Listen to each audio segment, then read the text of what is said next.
na mga tumanggap sa Panginoong Jesus. So mayroong pakinabang, alam natin kung ano yung pakinabang natin sapagkat tayo mga mananampalataya sa Diyos. At alam natin kaya tayo narito sa iglesia dahil doon sa pakinabang na ating tatanggapin. Hindi siya yung material na ating hinihintay na tanggapin. Diba? Mas higit doon sa mga bagay na pangmaterial, panglupa, ang ating hinihintay na tatanggapin sa ating Panginoong Kristo. Ngayon, alam natin may pangako ang Diyos at ang Panginoong Kristo sa bawat isa sa atin. At alam din yan ng lahat ng tao na nananampalataya sa Diyos. Lahat ng taong naniniwala sa Diyos. Lahat ng taong may sinusunod. May kinikilalang Diyos. Kaya lang, yun nga po, ang nakalulungkot, alam natin, hindi naman lahat talaga ay kilala kung sino yung Diyos na itinuturo ng banal na kasulatan. Diba? Sapagkat maliwanag naman ang sabi sa banal na kasulatan, ang magiging mapalad, yung kikilalanin ng Ama doon sa langit. Madaling sabihin ng tao, kilala niya ang Diyos, kilala niya ang Panginoong Kristo, pero kung hindi naman ayon sa katotohanan at katwiran ng Diyos ang pagkakilala, mawawalan din ng kabuluhan. At ang katunayan, meron ding mga taong ayaw tumanggap, ayaw tanggapin. Unang-unay ang ating Panginoong Kristo. Kasi ayon base nga sa ating paksa, ang pakinabang ng mga tumanggap sa Panginoong Hesus. Sa banal na kasulatan, meron ding hindi tumatanggap sa Panginoong Hesus.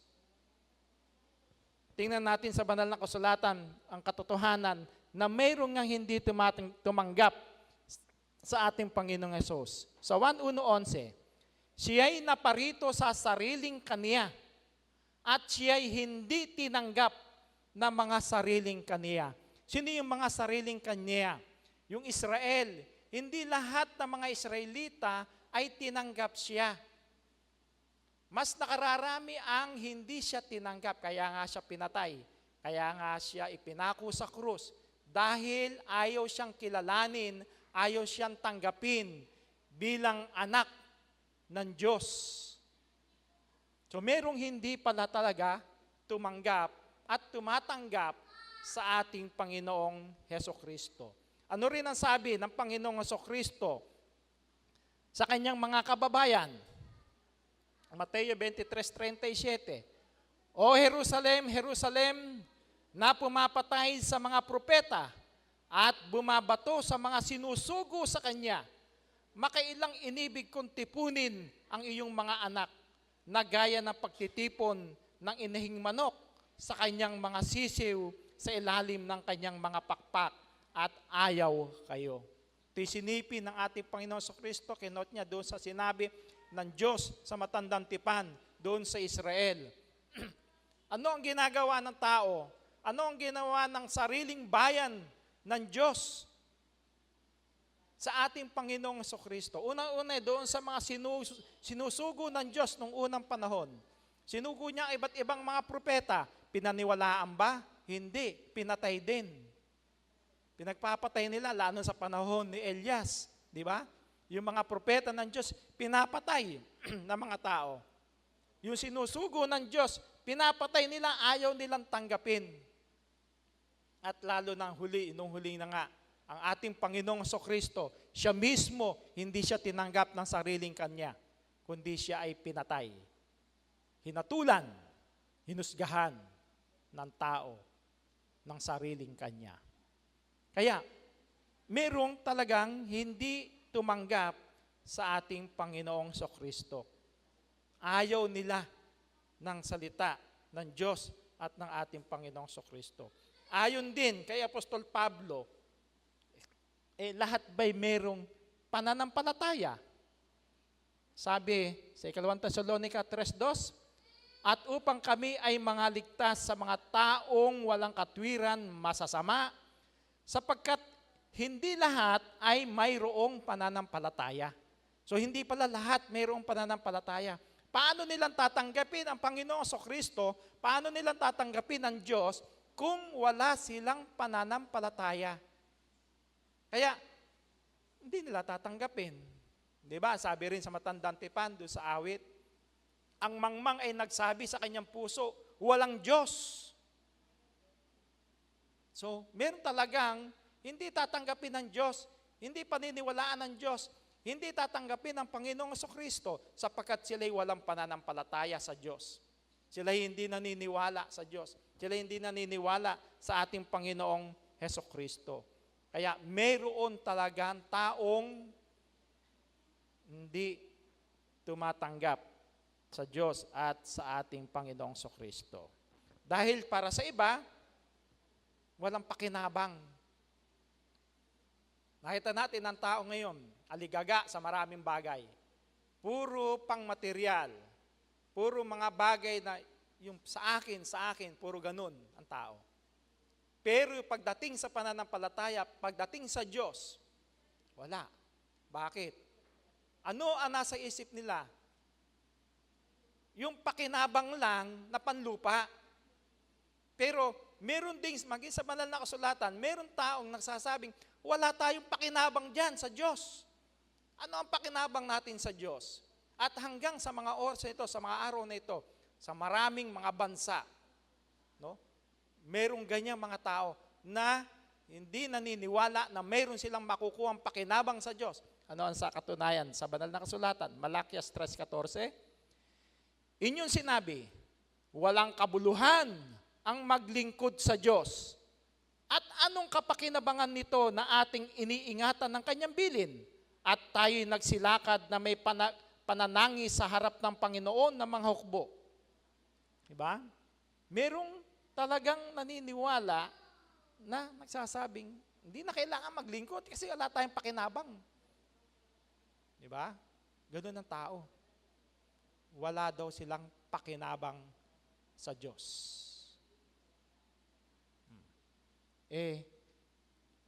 Ang kanila kasing iniisip, pang material.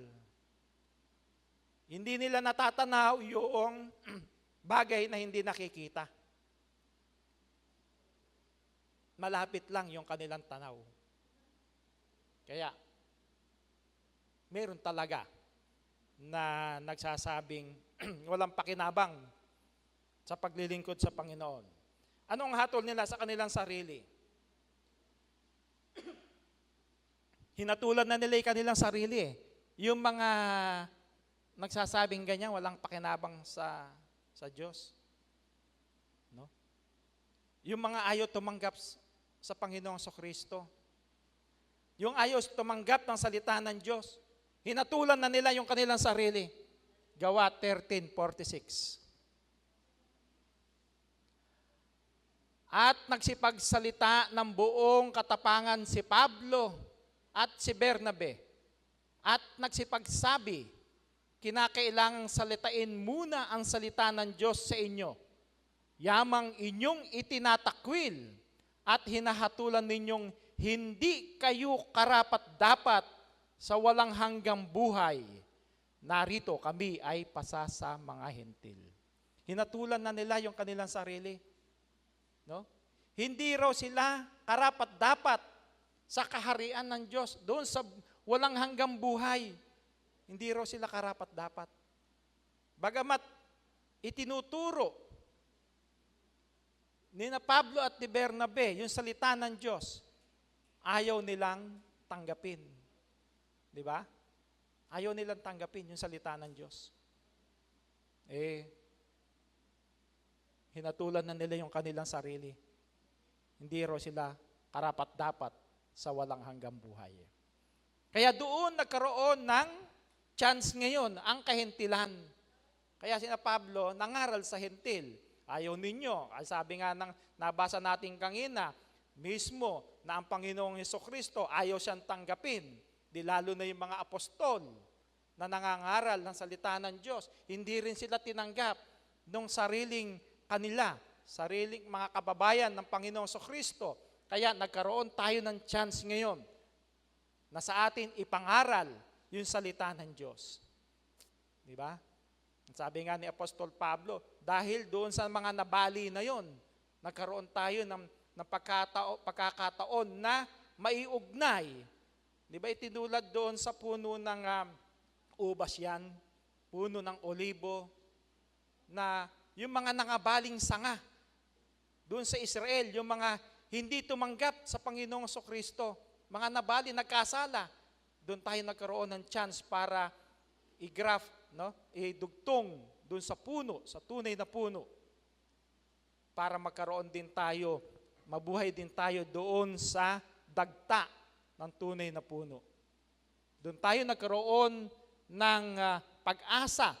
Yung pag-asang nasa mga Israelita na buhay na walang hanggan, sa karamihan sa kanila, iba sa kanila nawala doon, tayo ngayon ang nagkaroon ng chance para magkaroon ng pangako na yun na buhay na walang hanggan. Diba sabi sa banal na kasulatan, yung hentil, walang Diyos, walang tipan, walang pangako. Pero nang tayo tanggapin na natin, nagkaroon na tayo ng pangako, nagkaroon na tayo ng Diyos na kinikilala na ayon sa banal na kasulatan. At alam din natin na sa panahong ito, yung mga hindi tumatanggap, ano ang karaniwang nagiging pag-iisip nila? Kasi madalas din natin maririnig yun sa iba. Sino ba gumawa ng langit at ng lupa? Ang Diyos. Sino ba gumawa ng impyerno? Di ba ang Diyos din? Pares lang yan. No? Diyos din ang gumawa niyan. Yun ang nagiging pakonsuelo sa kanilang sarili. Na Diyos din daw ang gumawa ng impyerno kahit na doon na lang daw sila. Ginawa yun para sa parusahan ng tao, di ba? So hindi dapat na mapabilang tayo doon. Hindi dapat na maging ganun din ang pag-iisip ng tao sa sanlibutan ngayon. Diyos din ang gumawa ng impyerno, okay lang. Parang sinabi mo na rin yung ganyan. Hinatulan mo na rin yung sarili mo. Hindi ka karapat-dapat sa kaharian ng Diyos dahil mas gusto mo doon sa impyerno. Marami naman kami doon Kasi may nakakausap kaming ganyan. Diyos din na may gawa ng impyerno, okay lang. Di ba? So, parang ganyan din. Hinatulan na nila yung kanilang sarili na hindi sila karapat-dapat doon sa kaharian ng Diyos, sa buhay na walang hanggan. Sapagkat ano ang kanilang kakasapitan? Kung tinanggihan nila yung walang hanggang buhay, na kumisan ginagawang joke pa, pati yung talagang kung kanilang iisiping mabuti, napakasakit ng kakasapitan kung mapunta doon sa impyerno. Ano ba yon? Mangyayari doon. Ikalawang Tesalonica 1:8, na maghihiganti sa hindi nagsisikilala sa Diyos at sa kanila na hindi nagsisitalima sa ebanghelyo ng ating Panginoong Hesus, na siyang tatanggap ng kaparusahan na walang hanggang kapahamakang mula sa harapan ng Panginoon at mula sa kaluwalhatian ng kanyang kapangyarihan. Ayan. Yung mga hindi tumalima sa ebanghelyo ng Panginoong Jesucristo, anong kakasapitan? Kaparusahan na walang hanggang kapahamakan. Parehong walang hanggan, isang buhay na walang hanggan, kapiling ng Diyos at ng Panginoon Jesucristo sa langit. At walang hanggang kapahamakan. No? Parehong walang hanggan. Saan naman yan? Sa impyerno. Ibubulid doon sa dagat-dagatang apoy na nagdiningas na apoy at asupre. So, yun yung doon sa mga hindi tumanggap, hindi kumilala sa Diyos at sa ating Panginoong Jesucristo. Sino ba yung mga tumanggap sa Panginoong Jesucristo? Sapagkat ayon sa ating paksa, ang pakinabang ng mga tumanggap sa Panginoong Jesucristo. Sino yung mga tumanggap naman? Kung merong hindi tumanggap, meron tumanggap. Sino ang tumanggap? 1:1-2-13. Datapat ang lahat ng sa kanya'y nagsitanggap ay pinagkalooban niya sila ng karapatang maging mga anak ng Diyos. So yun pala yung binibigay na karapatan. Pag tinanggap mo, bibigyan ka ng karapatang tawaging mga anak ng Diyos. Sa makatwid bagay, ang mga nagsisisampalataya sa kanyang pangalan, na mga ipinanganak na hindi sa dugo, hindi sa kalooban ng laman, hindi sa kalooban ng tao, kundi ng Diyos. So yung pala tumanggap, pinagkalooban ng karapatan tawaging mga anak. At kung sino yon, yun daw ipinanganak sa kalooban ng Diyos. Ano yung pagkapanganak na ayon sa kalooban ng Diyos? Sapagkat hindi yan yung, hindi raw ipinanganak na hindi sa dugo, hindi sa kalooban ng laman. Tulad nung pag-aakala ni Nicodemo, tinatanong niya ang Panginoong Kristo, ano ba ang paraan para siya'y maligtas? Kailangan kang ipanganak ka na muli. Ano ang nasa isip ng tao? Yung kapanganakang pisikal. Na paano ako makakapunta doon sa bahay bata ng aking ina para ipanganak na muli? Katanda-tanda na niya. Diba? Kakasya pa ba siya ron? Yun ang nasa isipan niya. Yun ang sinasabi na ipinanganak na hindi sa dugo, ni sa kalooban ng laman, ni sa kalooban ng tao, kundi sa kalooban ng Diyos. Ano yung kalooban ng Diyos na kapanganakan? 1:3-5. Sumagot si Jesus, katotohanan sinasabi ko sa iyo, maliban na ang tao ay ipanganak ng tubig at ng Espiritu, ay hindi siya makapapasok sa kaharian ng Diyos. So kinakailangan, yun yung binabanggit na ipanganak ayon sa kalooban ng Diyos. Yung ipanganak ng tubig at ng Espiritu. No? At yun ay paraan para makapasok sa kaharian ng Diyos. Makapansin natin, maliban kung ikaw daw ay hindi ipanganak ng tubig at ng Espiritu, sa makatwid, bautismo. No? Yun yung bautismo Kaya yung maliban doon, kung hindi ka mabautismuhan, hindi ka ipanganak ng tubig at Espiritu, hindi makapapasok sa kaharian ng Diyos. Kaya napakahalaga pala nung bautismo para tayong lahat makapasok sa kaharian ng Diyos. Kinakailangan ikay ipanganak ng tubig at ng Espiritu. Kinakailangan ikay bautismuhan sapagkat yun ang kalooban ng Diyos. Kaya kung loloobin ng Panginoon, yung apat nating adinodoktrinahan, patid na Simon, patid na Sian, Angeles magkapatid, patid na Adrian de la Cruz, anak ni kapatid na Luisa, saka si patid na Liana, no? Padua. Yung apat na yon ating dinodoktrinahan. Kung loloobin ng Panginoon, makarating sila dito sa pagkakataong ito. No? Sapagkat nandun yung pangako, makapapasok sa kaharian ng Diyos kapag ka dumaan sa proseso ng kapanganakan ng tubig at ng Espiritu o bautismo. Kaya sa madali nating maunawaan, yung pagkapanganak ng tubig ng tubig at ng Espiritu tulad ng ginawa ng ating Panginoong Kristo. 3:16 na Mateo, at nang mabautismuhan si Jesus. So yun yung pagkapanganak ng tubig at ng Espiritu, yung bautismo. Pagdakay umahon sa tubig at narito, nangabuksan sa kanya ang mga langit at nakita niya ang Espiritu ng Diyos na bumababang tulad sa isang kalapati at lumalapag sa kaniya. So, napakahalaga talaga nung bautismo. Mismo ang Panginoong Kristo, ginawa niyang halimbawa yung kanyang sarili para siya'y panundan. Ito ang dapat niyong gawin. Siya na walang kasalanan, hindi nagkasala, sapagkat alam natin, ang binobautismuhan, yung may kasalanan, yung magsisisi sa kanyang nagawang kasalanan. Pero para maging halimbawa ang Panginoong Kristo, nagpabautismo siya kay Juan Bautista doon sa Ilog Jordan. Yun na nga yung bautismo. Ginawa ng Panginoong Kristo yan para siya'y sundan. Para gayahin ang kanyang ginawa na siya ay bautismuhan. Kaya inuutos din naman niya, tayo'y magbautismo. Diba? Inutusan niya yung kanyang mga alagad Magsihayo kayo sa buong sanlibutan. Pangaral ninyo ang salita ng Diyos. Ang sino mang mabautismuhan ay maliligtas. Diba?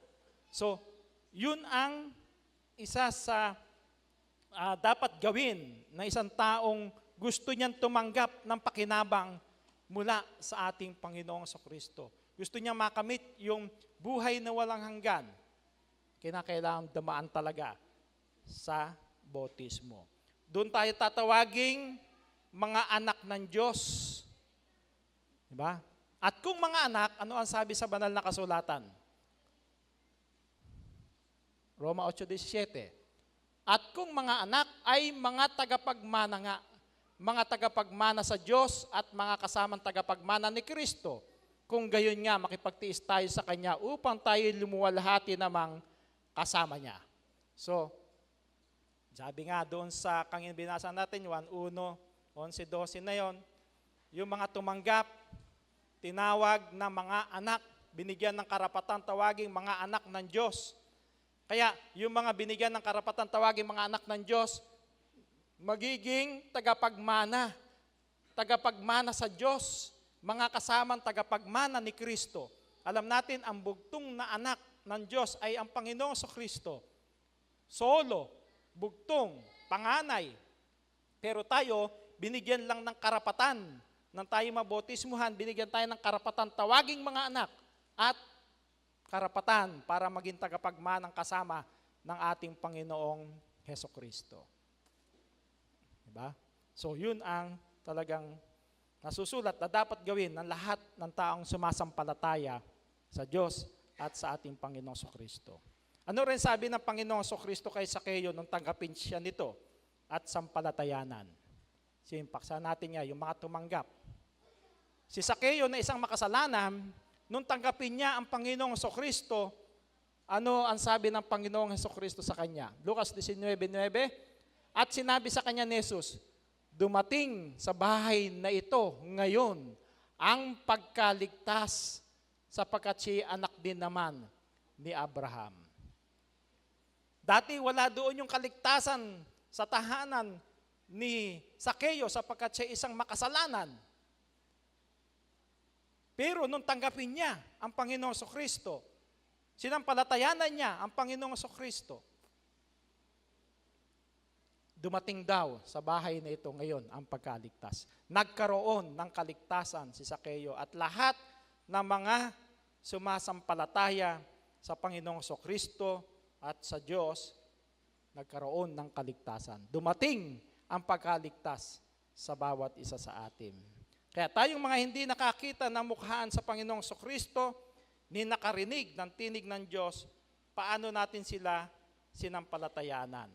Kasi sila, nakita nila, Sakeo, di ba? Sakeo, bumaba ka, nandun sa puno ng sikomoro. Pinababa siya. Doon ako, pupunta sa tahanan, sa bahay mo. Tinanggap siya. Mga apostol, nakasalamuha siya, nakasama siya. Yung mga unang lingkod noon, nakasama ang Panginoong Hesukristo, nakita, nahipo, narinig. Pero tayong mga hindi nakarinig, hindi siya narinig ng mukhaan, hindi siya nakita ng mukhaan, hindi natin narinig ng personal yung kanyang boses na kausap natin. No? Sila na sinampalatayanan nila ang Panginoong Hesukristo dahil nakita nila at napatunayan nilang si Kristo ay anak ng Diyos. Tayong mga hindi nakakita at narinig ng personal ang Panginoong Hesukristo, ano ang naging paraan para sampalatayanan natin ang Panginoon, ang Diyos na hindi nakikita? Ikalawang Timoteo 3:15-17, at mula sa pagkasanggol ay iyong nalalaman ang mga banal na kasulatan na makapagpadunong sa iyo sa ikaliligtas sa pamamagitan ng pananampalataya kay Kristo Jesus. Ang lahat ng mga kasulatan ay kinasihan ng Diyos, ay mapapakinabangan din naman sa pagtuturo, sa pagsansala, sa pagsaway, sa ikatututo na nasa katwiran, upang ang tao ng Diyos ay maging sakdal, tinuruan lubos sa lahat ng mga gawang mabuti. So, sa pamamagitan pala ng banal na kasulatan, ng Biblia, nagsasalita ang Biblia sa bawat isa sa atin kung ano ang dapat nating gawin, kung ano ang utos ng Diyos na dapat nating sundin. At maliwanag naman ang sabi, makapagpapadunong sa iyo sa ikaliligtas. Di ba? Hindi isang simpleng libro, isang simpleng aklat ang banal na kasulatan o Biblia. Hindi tulad ng maraming mga aklat na pandito. sa sanlibutan, magagamit mo. Kung ikay nag-aaral ng engineering, magagamit mo yung librong ginagamit mo pang engineering para sa iyong pag-aaral. Kung ikay nag-aaral, kung anumang kurso yung kinukuha mo, magagamit mo lahat ng mga libro na yan. Pero hanggang dun lang, hanggang dito lang sa sanlibutan. Pero ang Biblia, ang sabi, makapagpadunong sa iyo sa ikaliligtas. So sangkot ang kaligtasan. Kaya napakahalaga ng Biblia sa ating buhay na mabasa, masaliksik ng lahat ng tao sa sanlibutan upang mapatunayan nila kung ano yung katotohanan na sinasabi ng banal na kasulatan. Ang bunga nun, kaligtasan. Diba? Kaya tayo'y sumampalataya sa Diyos at sa ating Panginoong Kristo dahil sa ating pag-aaral, pagbabasa, di ba, ng banal na kasulatan. Paano tayo nanampalataya? Kasi meron tayong narinig, meron tayong nabasa. Saan? Sa banal na kasulatan. At ang dulot niyan ay buhay na walang hanggan, yung kaligtasan. No? At kung alin yung maliligtas, sa bawat isa sa atin, ang sabi, Hebreo 10:39, ngunit tayo hindi doon sa mga nagsisibalik sa kapahamakan, kundi doon sa mga may pananampalataya, sa ikaliligtas ng kaluluwa. Alam natin, itong ating katawan, mabubulok yan. No? Lahat tayo na narito, mamamatay din. At ito, dadalhin doon sa libingan, mabubulok, uuwi sa lupa. Pero darating yung panahon, tayo babaguhin.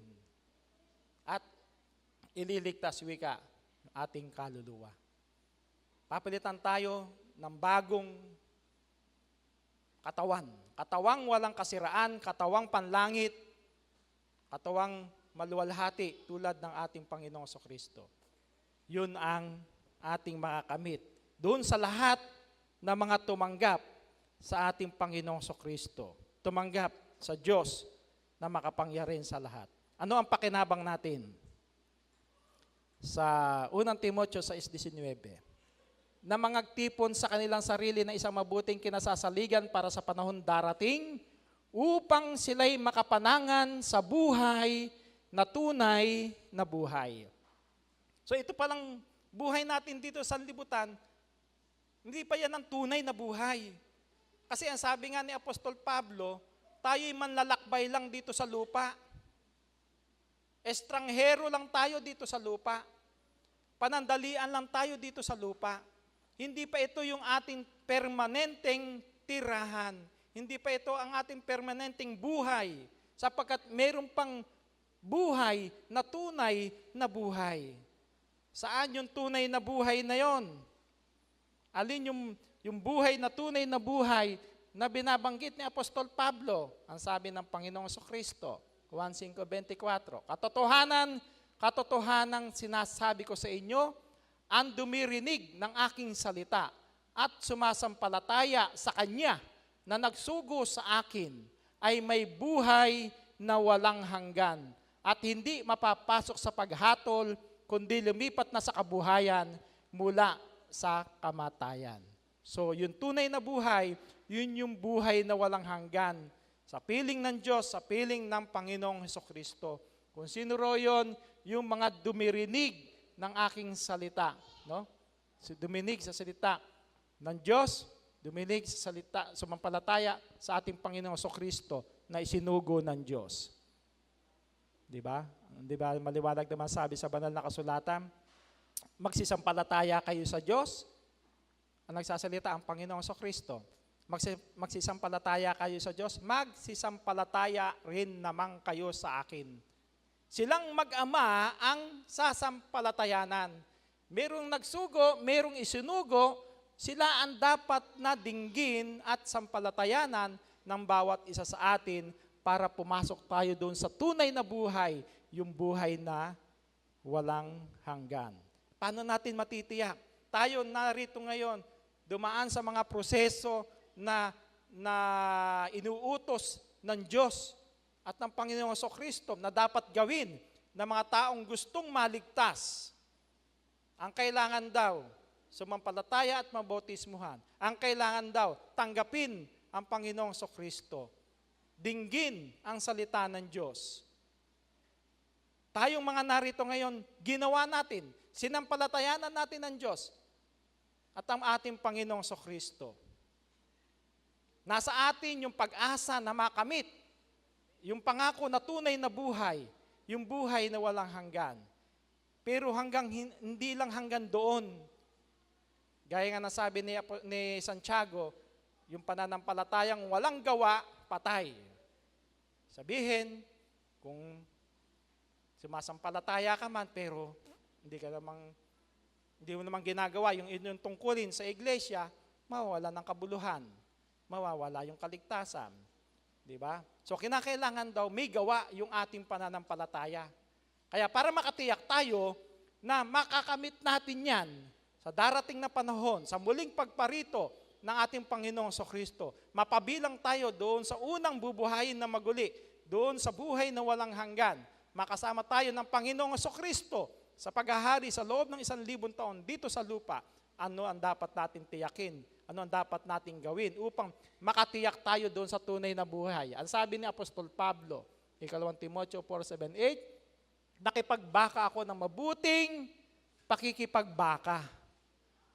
Nakikipagbaka kaya tayo ng mabuting pakikipagbaka?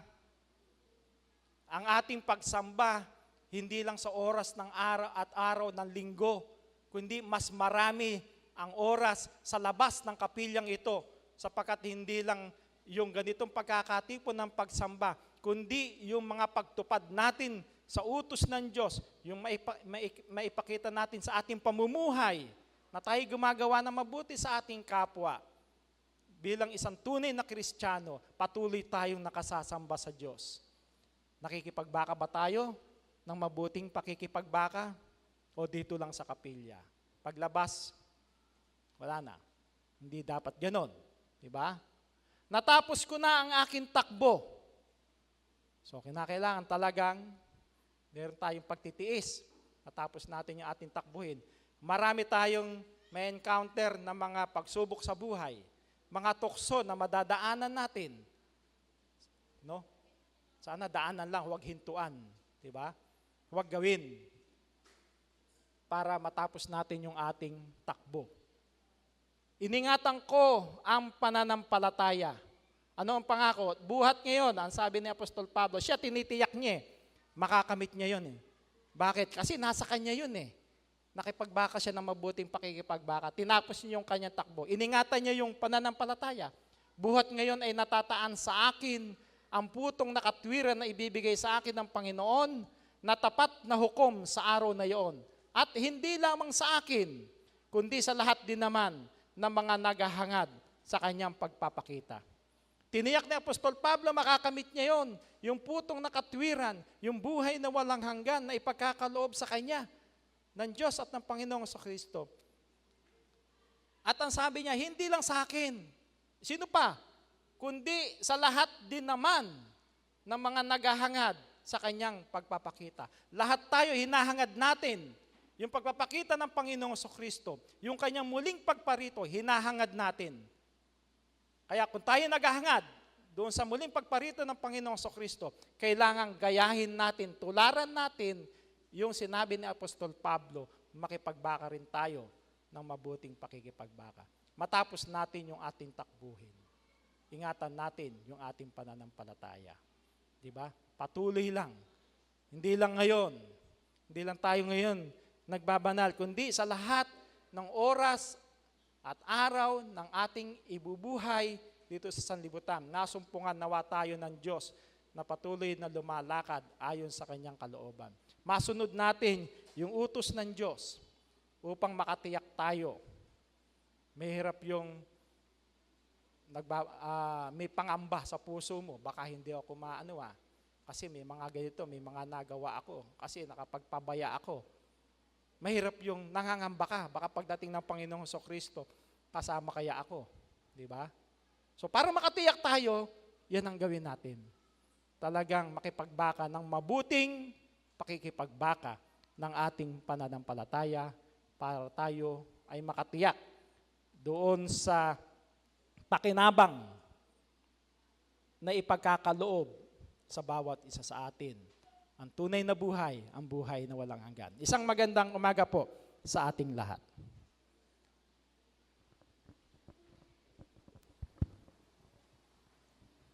Maraming salamat, Elder Ferdinand A. Lorido, para sa mensahe. Sa ating pong pagtatapos,